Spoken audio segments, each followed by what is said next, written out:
Hi hello friends, the art of cooking ಚಾನಲ್ಗೆ ಸ್ವಾಗತ. ಇಂದು ನಾವು ಉತ್ತರ ಕರ್ನಾಟಕ ಸ್ಪೆಷಲ್ ಮಡಿಕೆ ಕಾಳಿನ ಪಲ್ಯವನ್ನು ನೋಡೋಣ.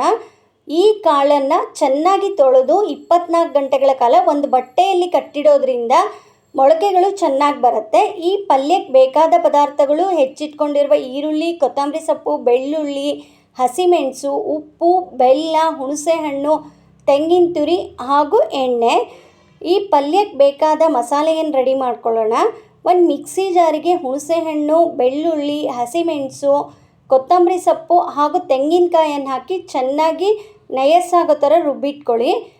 ಮೊಳಕೆ ಕಾಳನ್ನು ಹಾಗೆ ಉಪಯೋಗಿಸೋದಕ್ಕಿಂತ ಅದನ್ನು ಮೊಳಕೆ ಬರೆಸಿ ಉಪಯೋಗಿಸೋದ್ರಿಂದ ಆರೋಗ್ಯಕ್ಕೆ ತುಂಬಾ ಒಳ್ಳೆಯದು. ಈ ಕಾಳಲ್ಲಿ ಅತ್ಯಂತ ಹೆಚ್ಚಿನ ವಿಟಮಿನ್ಸ್ ಮತ್ತು ಐರನ್ ಕಂಟೆಂಟ್ ಇರೋದ್ರಿಂದ ಇದು ಚಿಕ್ಕ ಮಕ್ಕಳಿಂದ ಹಿಡಿದು ದೊಡ್ಡವರಿಗೆ ಸಹ ತುಂಬಾ ಒಳ್ಳೆಯದು. ನಂತರ ಮಾಡುವ ವಿಧಾನವನ್ನು ನೋಡೋಣ.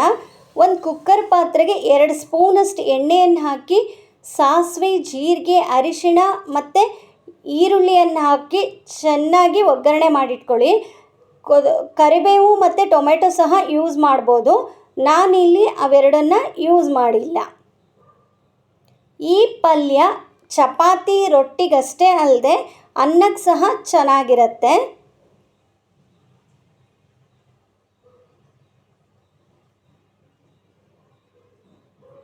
ಟೊಮೆಟೊವನ್ನು ಉಪಯೋಗಿಸೋದಾದರೆ ಹುಣಸೆ ಹಣ್ಣಿನ ಪ್ರಮಾಣವನ್ನು ನೋಡಿ ಉಪಯೋಗಿಸ್ಕೋಬೇಕು.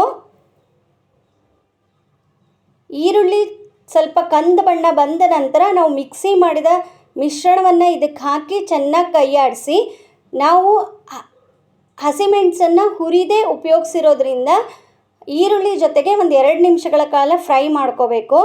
ನಂತರ ಅದಕ್ಕೆ ರುಚಿಗೆ ತಕ್ಕಷ್ಟು ಉಪ್ಪು, ಬೆಲ್ಲ ಆಪ್ಷನಲ್ಲು.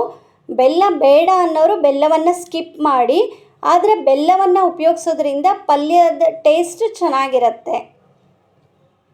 ನಂತರ ಮಡಿಕೆ ಕಾಳನ್ನು ಈ ಮಿಶ್ರಣದೊಂದಿಗೆ ಮಿಕ್ಸ್ ಮಾಡಿ ಕುಕ್ಕರ್ ಮುಚ್ಚಳವನ್ನು ಮುಚ್ಚಿ ಹೆಚ್ಚು ಬೇಯಿಸೋ ಅಗತ್ಯ ಇಲ್ಲ, 1 ವಿಷಲ್ ಸಾಕಾಗತ್ತೆ. ಈಗ ರುಚಿಕರವಾದ ಮತ್ತು ಆರೋಗ್ಯಕರವಾದ ಉತ್ತರ ಕರ್ನಾಟಕ ಸ್ಪೆಷಲ್ ಮಡಿಕೆ ಕಾಳಿನ ಪಲ್ಯ ರೆಡಿ. ಈ ವಿಡಿಯೋ ಇಷ್ಟವಾಗಿದ್ದಲ್ಲಿ ಲೈಕ್, ಶೇರ್ ಮತ್ತು ಕಮೆಂಟನ್ನು ಮಾಡಿ. ಇನ್ನೂ ಹೆಚ್ಚಿನ ವಿಡಿಯೋಗಳಿಗಾಗಿ ನನ್ನ ಚಾನಲ್ಗೆ ಸಬ್ಸ್ಕ್ರೈಬ್ ಆಗಿ.